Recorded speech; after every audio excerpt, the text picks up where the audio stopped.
Everyone, so get ready with me for my day. May pupuntahan ako today and it's my off day. So, ow! Init! Look. I'm super happy with my tummy. There's no tummy at all. I literally cut my coffee. Like, hindi na ako nagkakape ng 2 weeks. Magti 3 weeks na ngayon.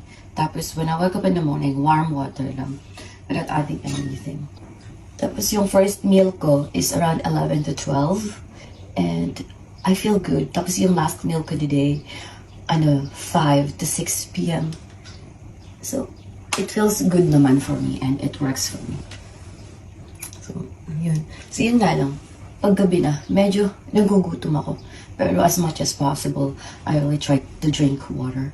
Not meal. Or else, bubloated ako. Like that.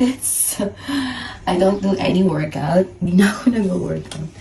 Bali yung sa arm ko na lang, I am using. Yes.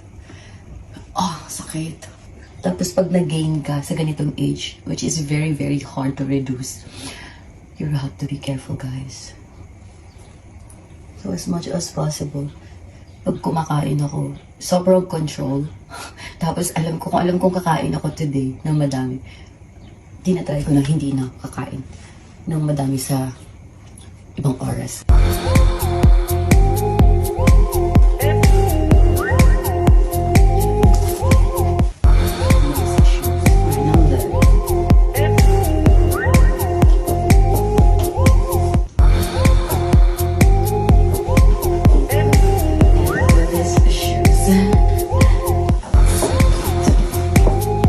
Guys,